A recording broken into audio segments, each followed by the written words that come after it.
Hello and welcome back to Bottom Rope Wrestling with another episode of Wicked Wrestling Weekly. I'm Michael Davey and I'm joined by Chris Dixon. Hello. Chris is very excited to be here. Another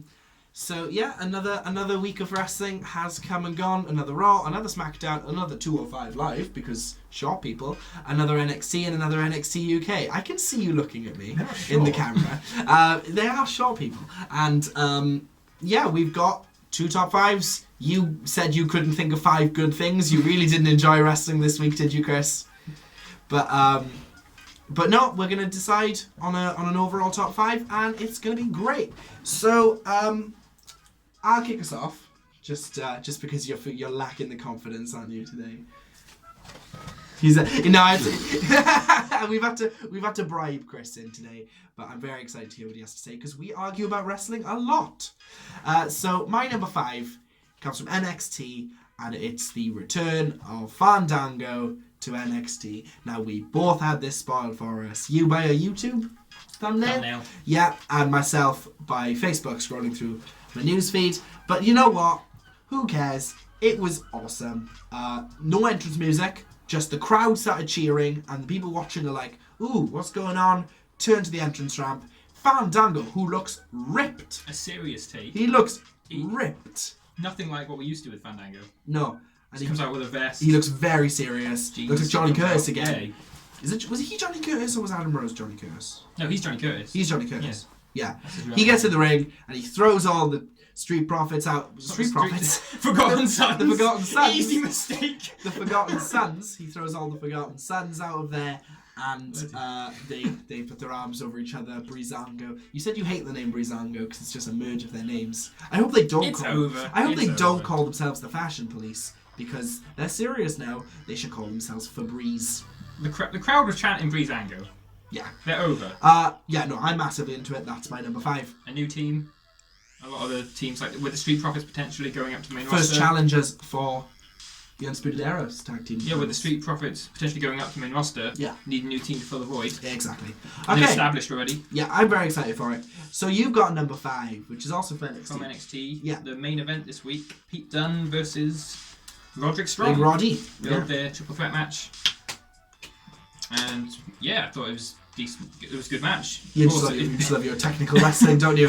Pete Dunne was a really good match. You got the Messiah of the Backbreaker. A lot of backbreakers. A lot of backbreakers from Roderick Strong. Some of them, oof. Yeah, the apron one and the dropping in one. Oh, he's nasty. He's really good. Pete Dunne, typical Pete Dunne, snapping the fingers. Some brutal stamping on the arms. Oh yeah, and he penalty kicked the back of his elbow, didn't he? Rough. Yeah, and I liked the finish. The only a very unfortunate spot in this match, top rope. The sunset flip. Some sort of sunset flip. I think Roddy just landed on Pete Dunne. Yeah. But credit to them, they carried on. Finished the match. Tough nuts. The Tiger Bomb, where he locked his hands. Yeah.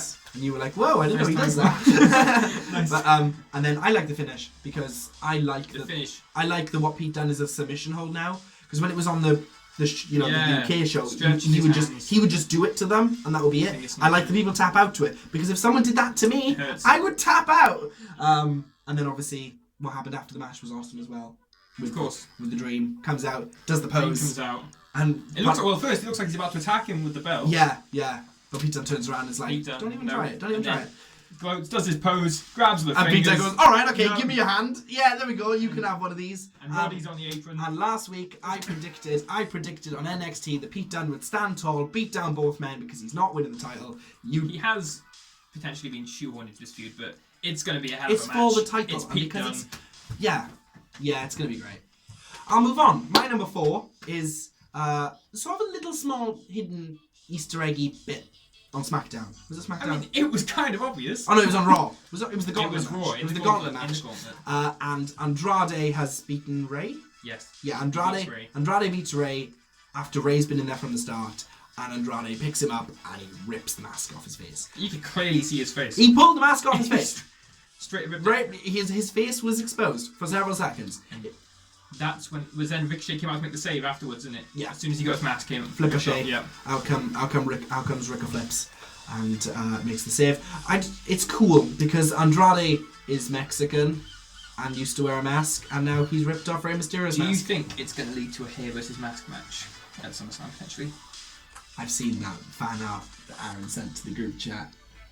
I wasn't aware of that. It's Oh, just right, the TV okay. online I've seen. Yeah. But I don't want either of See them to Andrade lose lose his either hair? of those things. I don't want Andrade to lose his hair. I don't want Ray to lose his mask. To be honest, I had this on my list because if it was Aaron I was doing this podcast with, I could have said, we've seen Rey Mysterio's face, Aaron. Even though we've already seen it before. You'd expect I Ray could to have made have Aaron very sad. a big match at SummerSlam. No. No? He didn't last SummerSlam. You don't think so? They've like the fact that Rey Mysterio came out this week on Raw, and I was like, this is Rey Mysterio coming out. Why does this not feel special? But the mask thing, it's got to mean something. I mean, they had that that great spell of matches in the build up to WrestleMania that never went anywhere. So hopefully I this wouldn't goes mind somewhere. a blow-off match after that, especially. They had a pre-show match. Maybe. That's SummerSlam. I'd like that. I'd watch that. That'd be cool. Anyway, It got heat. have you got a number 4 for me? Yes, my number 4 is also from... Oh no, this is SmackDown. It's SmackDown. not Raw, SmackDown. And AJ Styles versus Kofi Kingston, the US champion versus the WWE champion. This was originally advertised as a 6-man. But either way, it's still a match I'd want to see. Yeah, but I'm sure when SmackDown went on the air, they were saying, we've got a main event, 6-man tag, champions versus champions, 2 factions that hold all the gold. And obviously when it got made a 1-on-1 match, I turned to Chris and I went, it's going to get stopped. And Yeah, made it into a that's what you 6-man said, yeah. for Stopped. during an ad break. But it No didn't. wrestling in the It advertisements. didn't. The tag teams just brawled on the outside. It was a great match. Yeah. That's why it's on here for you, isn't it? Because you're a wrestling mark. Well, I thought it was main event, apart from the Roman bit afterwards. But it was a good main event match. We'll get to that. Champion versus champion. Yeah. What's No, it it was a like? great match, and Kofi won clean. Kofi won, which Kofi AJ needs. is a big name, so That's a big win for Kofi Kofi. over a big Yeah. name solidifies him as the top Kofi's guy very at the strong. moment. Yeah. Very cool. Anything else to say on it? It was cool that they were all brawling on the outside. We'll talk more about the I OC. just hope that we do get to see the 3-on-3. Oh yeah, I wouldn't eventually mind, we yeah. will. Eventually we will. But obviously we're going to talk more about the OC later on. So my number 3, I don't seem to have labelled. Oh, there it is. It's the 24/7 title, and you're just going to constantly shake your head the entire time I talk about this because R-Truth and Drake Rambeck had a match. R-Truth retained, and get 'em, boys! They all rushed in the ring. Piles But up. Mike Kanellis got there first, so Mike Kanellis lay on top of R-Truth. Everyone lay on top. The referee How counted did it. the referee know Mike Kanellis was the one pinning? Because it's the power of love, Chris. And Mike Kanellis gets out of there with He the title. legs it. He pegs it. Greatest Love is playing. It's amazing. And then And obviously they all chase him they backstage. all chase him backstage, but he gets backstage and his wife, his pregnant wife, makes him give the belt to her. First ever pregnant champ. I was really hoping we'd get a badass heel just beat her with a big boot and a power slam. Damn. But no. It'll be in my prediction later on what happens with the 24/7 title going forward. But like we both mentioned this, we like the fact that it's been Drake Truth for a long time now. They're doing something else Something with it. different with it. Yeah. Take it a different direction. And it relates They're to the doing storyline they've been telling new Mike ones. Kanellis. Yeah, absolutely. This is where the Mike Kanellis storyline pays off. Yeah. But they're doing new stuff with it, and that's what I like about it. You called it the jobber title. For me, it's the fun storytelling. It gives people something to do. Apparently, it's going to be even more predominant going forward. Apparently, Heyman and Bischoff are going to make it. It gets a lot of even more. views online. Yeah, So it does. It's like one of the most highest viewed thing on their YouTube channel. So yeah, that's my number 3, baby. Do you have a number 3? my number 3 from the Gauntlet match again, and I thought that the start of the Gauntlet match, the starting match, Cesaro versus Rey Mysterio. I thought it was a Just the first match. wicked match. Yeah, it was a great opening.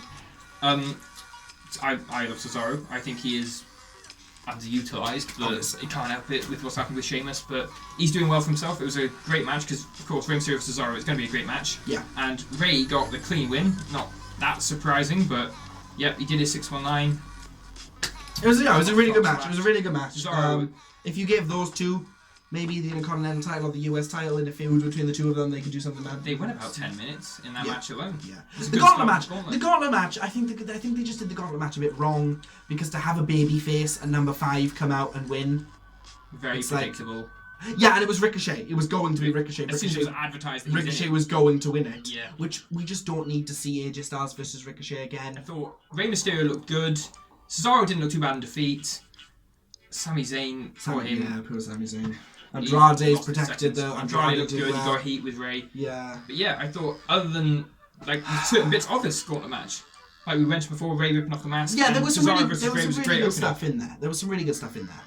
But yeah, just gonna be. It just could if they pieced it together better. If they'd have Ricochet at number 1 or Ricochet at number 2, it would have just been a bit long. Maybe, yeah. But whatever, you know what I mean. It was what it was. It was what it was. My number 2 is from NXT UK. It's my weekly time where I talk about NXT UK, and no one has any idea what I'm talking about because nobody watches NXT UK. But you should, because this week we do here in the UK. Because this week the show started with Sid Scala and Johnny Saint in the ring, and they're talking about the upcoming takeover show when Imperium's music hits, and out come the nasty foreigners. And they come to the ring, and Walter says, "I've slapped everybody. Who's next for me to slap?" Who is left? Tyler Bates' music hits. And what do? 2 members of Imperium go down to the ramp. Alright, where is he? He's behind you. And comes in. God, he looked good. He looked scrappy as hell. He just looked. He was. I'm here. Let's have it. Chaos ensues. A load of officials come down. They did the whole roster come down. All the they roster breaking up the fight. Him and they. But no, Tyler Bates. He's got a beard. He looks awesome. He got the best. But no, he was so scrappy. He was just, it was a pub fight. Because you might look at Walter and look at Tyler Bate and think there's no competition there, but this made him look good. Yeah. This made him look strong. And of course, they've had matches before. When I heard that was going to be the main event of the takeover in Cardiff, I was a bit disappointed that it didn't have a Welshman in it, or that it wasn't something that we could buy elsewhere. It's going to be a good match. But it's going to be a great match. Tyler Bates probably going to give himself a hernia. I can't see him winning, but if he can make me believe in a match any day, he will make you believe. 100%. But no, it was a great attack. And there we go, that's my weekly talking about NXT UK. It follows on from the storyline. Trent Seven's dead now, so Tyler Bates on his own. Because he was of course trying to get revenge for what Walter did to Tyler Bates, and now Tyler Bates come back to get revenge for Trent Seven. Yeah. Storyline continuity, little things. Yeah. Right, have you got number 2 for me? My number Give me a number 2. Is I potentially think probably the best wrestling this week was the Raw Tag Title match. It was a great match. A hell of a match. And again, wrestling. I love wrestling. You love some wrestling. Great wrestling. I thought yes, you could say it was randomly put together. The Usos and Revival have been feuding, and just adding the OC because they've signed 5-year contracts. It's the only reason they were in there, if you ask me. I don't know. I think it was as soon as they announced this match, and I was like, well, it's the given in it. If you sign 5-year contracts, you get given the titles. Yeah, or if you think you're going to leave. But it fits with the new OC. It fits that they all hold gold now. The match was incredible. The Usos, the massive dive to the outside. They do all sorts. The finish was cool. I loved it. I thought it was great. Yeah. I mean, you could say putting the OC made it a little predictable in my eyes, but I didn't mind. No, it was great. It was great. What was it? First match on the card? Second match on Raw? I don't think it was first. It was second. It was early. It was early in the night. First hour, I think. And they now have 2 factions that hold all the gold, and probably as of Sunday or Saturday, next Saturday, we'll have 3 with the Undisputed Era. That's why I'm looking forward to the OC. Was the New Day. So all the gold now. Yeah, I think it writes itself. You can tell Bischoff is in. Bischoff's arrived. He's all about the factions. Bischoff has arrived. Cool. So those are our 5, 4, 3, and 2. Let's just quickly blast through some honourable mentions. So obviously, Raw went off the air with a massive brawl, which included Cedric Alexander jumping off the. I thought it started off with Roman and Joe. Joe cancels the summit. Roman comes out, beat down, and out of nowhere, just Drew's there. Starts to beat down. The brawl in the crowd. And then the OC randomly appear. Okay, they're in the beatdown, sure. Then the Usos, because the Usos came first. It was just the Usos came out to help their cousin. Come out, and Cedric, of course, because he helped Roman. Yeah, Cedric came out. Cedric came out after Drew came out. And it was just a massive brawl. There was just one memorable spot from this. And Cedric was up on top of the stage. Somehow, he went backstage during this brawl and ended up on top of the Titantron. The way the camera panned up to just look, was it there he is, look. And he jumps down, he takes him all down. It was your typical Monday Night Raw, everyone jumps on top of everyone else. I've also got Drew McIntyre comes out on SmackDown, says to Kevin Owens, "You talk too much," which that's going to be used. That's going to be used by Botchamania. Yeah, that was funny. All of your other honourable mentions I'm going to talk about as well, so I'm just going to steal all the honourable mentions from you. Just a little move from SmackDown, which you said, why are you mentioning this? But it was a cool little move. You know the thing Nikki Cross does, where she gets you in underneath the... Pulls the skirting off. Pulls the skirting off and you're in between there and the back, and she had forearms. So Bailey was in there. Yeah, she had Bailey in there. And Alexa Bliss went inside and drop kicked her. And it looked really cool. She did a baseball slide drop kick, and Bailey sold it coming forward, being thrown back by it, it was a positive in that match. Yeah, positive in that feud. It was a clever little I haven't seen it before. I like it. You know what I mean? Yeah, to be able to still do stuff like that in wrestling, where it's like, never seen that before. So those are our honorable mentions. Yeah, like you said, it wasn't a great week for wrestling. Well, I mean, Raw was enjoyable. Probably the most. Oh yeah, it was a good Raw. Raw was good. It was a really good Raw. It was what are we on about? What are we on about? It was a great Raw. SmackDown was a bit dead. NXT and NXT UK were a bit dead. I mean, they built to what they needed to. 205 Live had a weird main event. With Mike and Alice. Yeah, no, it was a great Raw. It was a great Raw. I enjoyed Raw, apart from like maybe Bliss segments. Other than that, yeah. The Gauntlet was good wrestling, but certain things could have been tweaked. But I thought for what it was, for what Monday Night Raw is recently. Yeah, it was a good show. It was a good show. It was a really good show. So number one, do you want to go first? My number one, Bray Wyatt. He's still there. He's still there. He's still doing stuff. The Fiend appeared on SmackDown. He interrupted Finn Balor's match. Yeah, and you could say dumb babyface syndrome, but nah, because it's the Fiend. Finn Balor did lose. Yeah, he got distracted by, what's this? Spooky lights. Fiend comes out, and the way the music goes off and everything. Oh wait, no, the Fiend was in the ring. The Fiend was in the ring. He appeared, and then the lights went out again, and he wasn't there. Finn was distracted, like, what the hell just happened? And then super kick. Dolph wins. I was surprised Dolph won, but because of the Fiend makes sense. But more specifically, it was the Firefly Funhouse. The Firefly Funhouse segment. Because I love the fact that he is the Fiend in the ring, and all his promos are done in the Firefly Funhouse. Not on stage, not backstage. I can see a recurring theme of whoever I get on to do this podcast saying that they love Bray Wyatt. This week, it was Ramblin' Rabbit who led the vignette, the promo section. Yeah, it was. He was talking about with his jar of his jam made of his brains. Whatever. But yeah, he was saying there's a secret. He's trying to reveal the secret in the Firefly Funhouse. He keeps trying to tell us. But Bray's not letting him. Bray comes in, scares away Ramblin' Rabbit, and he's laughing. Oh, but then serious. Let me in. What do you think the secret is? It's Bray Wyatt, could be anything, but I'm very intrigued. And hopefully, I think it's easy. He's going to beat Finn Balor, establish this new character, this new gimmick. But I honestly think it is a breath of fresh air every week. Yeah. I just love everything Bray Wyatt at the moment. Fantastic, yeah. Cool. And my number one is from Monday Night Raw, where Seth Rollins frickin' died. This hard to watch, I thought. And I've seen people go through thumbtacks, and I thought this was... Seth Rollins frickin' died. Some of the bumps. Yeah, he was in the ring. Out comes Brock Lesnar. He was having a match with Dolph Ziggler. Out comes, because everyone wants to teach Dolph Ziggler a lesson for what he did. Out comes Brock, which is surprising in itself. I didn't think Brock would appear. Yeah, Lesnar comes out. And murders him. Dolph grabs Seth's leg and stops him. German suplex, barricade. Started off F5 into the ring post. Started off just as beatdown. I wasn't expecting much. And then he went and got a chair. And then he hit him with a chair. And I thought, okay, that's it. But no. And he F5'd him gut first onto the chair. On the chair edge. Like 3 times. On the chair edge. His ribs landed on the chair. And Seth was spitting up blood. Kept doing it. And they took him out in a stretcher. And then Lesnar followed the stretcher. And pulled the stretcher out of the ambulance. Yeah, you think it's over? The ambulance is going to take it away? No, who's blocking the ambulance? It's F5. He hit an F5 to Seth onto the stretcher, and Seth went ribs first, side of his ribs, bounced back off the stretcher. Brock was really rough. He pulls him out of the ambulance, didn't he, on the stretcher? Oh yeah, he just sent the ambulance. He just sent it flying. Pulls it out, flips it over, and then it was just hard to and watch. just showed it in slow motion, right on. It was hard to watch, but it was so cool. It was so cool. No way to protect yourself. Credit to Seth. Thing is, this doesn't get me more excited for the SummerSlam match, because it's not the beatdown that gets you excited. It's what happens after the beatdown. Because next week is the go home show. So I think it'd be cool if we see Rollins at a medical facility and he's like, I will make it. I will make it to SummerSlam. I don't care what you did to me. Because I don't care what you did to me. We know what Brock's capable of, but this was slightly savage. different. It was This was savage. I wonder if Seth's going to make it to SummerSlam. Yeah, I was torn whether or not to put it as my number one, but I think so. It's the most memorable thing. It was the most memorable thing to happen this week. It was insane. It was hard to watch. It was insane.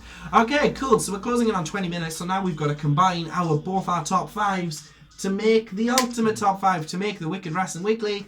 And we sort of pre-decided this, didn't we? Yeah. But we're still going to argue about it anyway. We're still going to argue about it anyway. Because I wanted number 5 to be Mike Kanellis. But you wouldn't let me.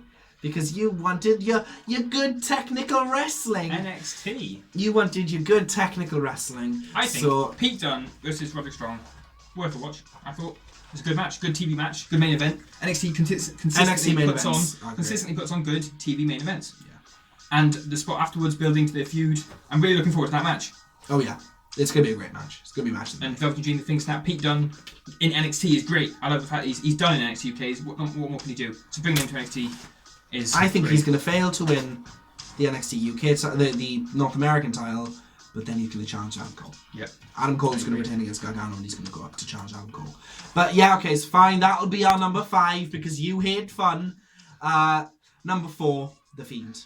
Fiend, of course. He's insistent. I can't see The Fiend not being on the Wicked Wrestling Weekly for the next couple of weeks. It has never been bad. Not a single thing it's done so far has been bad. No, it's been. Every time he comes on, I jump on my seat. It's been. We jump out of the seat, turn the light off, turn the volume up. It's amazing. It is phenomenal. It's so good. It has to be. That and the 24/7 title are what I look forward to for the next Raw and SmackDown. Mm-hmm. Because it's the two things that are unpredictable. I cannot wait. They're doing 2 new things. I want to know what the secret is that Rambling Rabbit is trying to reveal. That's what I want to know. The secret is that Bray Wyatt is the one who raised the briefcase with Stone Cold Steve Austin for Vince McMahon in like 1997. I think he's gonna reveal. Okay, moving on. Or Bray Wyatt was behind GTV. What other random wrestling mysteries have never been solved? We can just say Bray Wyatt did them. He's been apologising a lot recently. Yeah, I'm sorry guys. Number 3 is the Raw Tag Team title match. Yep. Because it was the best wrestling of the week. It was the best match. Great match. We've already spoken about it. The OC, hopefully. I'll let you put your wrestling on there because you wouldn't let me put Fandango's return. It's a good. But no, it was a great match. It was a great match. That will be on there. Number 2, Tyler Bate. Big strong boy. I'm sold. He was. Yeah, I couldn't have imagined myself getting into this, but they haven't done Watergate yet. What better stage to do it? What better a stage to do it? And he looked so scrappy. He had a promo at the end of the night where he said, "This big strong boy is going to make Walter look like a novice," and you thought he swore. I'm just really worried Tyler Bate's going to give himself a hernia. He's going to take a beating, but he's going to hoist the man up, big strong boy, and German suplexing like he did at Wembley. It's going to be awesome. Tyler Bates at number 2, and number 1 has to be Seth Rollins again. The cell job that was beat down. Oh, it was so sad. It was so hard to watch. I can understand that if it wasn't to some people's liking, but part of me thinks that it was punishment for all the stuff he's been doing. Yeah. No, because it's not punishment. Because the stuff he's been doing on Twitter has been positive of WWE. There were safe ways to do beatdowns. That was not a safe There was no stopping the way he. Yeah, but I suppose with Brock Lesnar, seeing as he has the same feud every month, you've got to do something new with it. And if there's something new with it is killing Seth Rollins, then there we go. That's our Wicked Wrestling Weekly. Dunne versus Strong, The Fiend, the Raw Tag Team title match, Tyler Bate, and Seth Rollins getting deaded by Brock Lesnar. And now, just a quick little prediction for next week. Raw, and because you wouldn't let me put it on the top 5, I'm going to make a prediction for the 24/7 title. And it's going to be Mike Kanellis pins Maria Kanellis in her sleep. She's there sleeping with the title, with her pregnant baby. I mean, it's the only way they're going to get the belt off. You've got to wonder, how long are they going to keep it on her? Oh my god, there was a really stupid line in commentary where I think it was Michael Cole or Corey Graves or someone said, Maria Kanellis might hold this belt forever now that she's pregnant. Yeah. And then Corey Graves went, don't you mean 9 months? For 9 months, yeah. 9 months. And I think then Renee said, no, it's probably like 7 now, isn't it? Yeah. Like that, but no, I think it's cool because no one can pin her. Yeah, no one can pin her. It's a good idea. So Mike's going to pin her in her sleep. Mike's the only one, surely. And then they'll get divorced. No.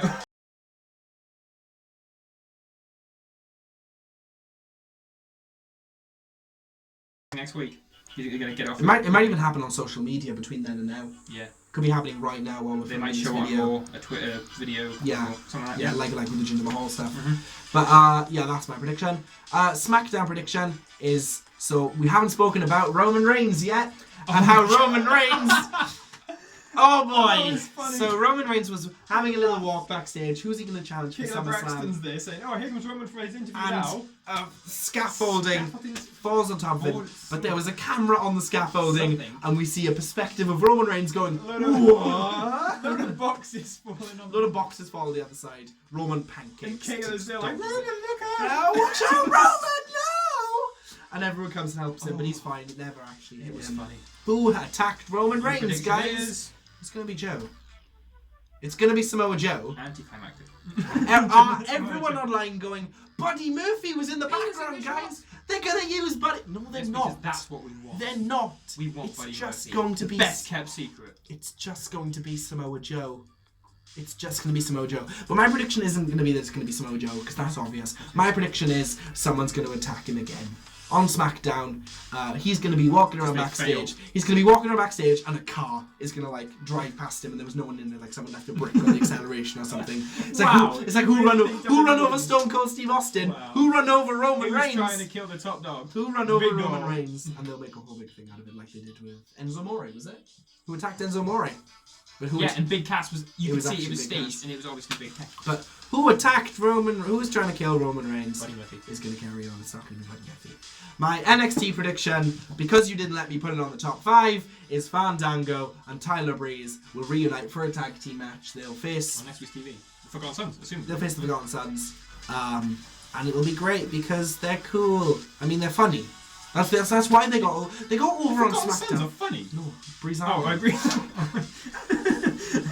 I love me some Steve Cutler. No, they got over on SmackDown for being funny. So I want to see a serious take of them, and I think that'll be really cool. And I hope they get a really serious tag team match. Do you think we're gonna have a big angle with Johnny Gargano and Cole to go home? Oh yeah, true.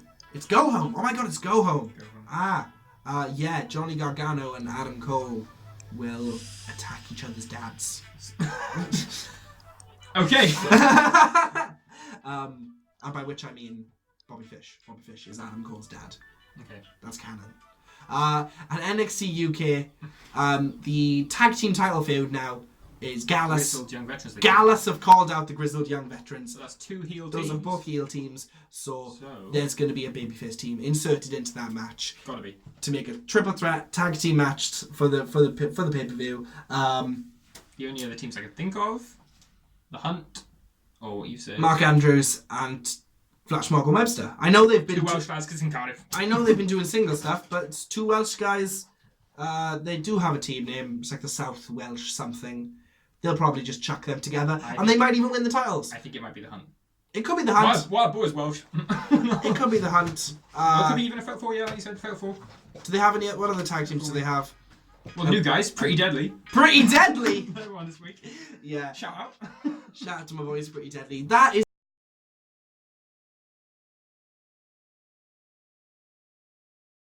Humberto. There you go. That was it for this week's Wicked Wrestling Weekly. Thank you very much for joining me, Chris. See, you went all right. You did good, Chris. PG. Thank you for watching another episode of Wicked Wrestling Weekly. I've been Michael Davey. You've been watching Bottom Rope Wrestling. Make sure you join us again next week. Thank you very much for watching.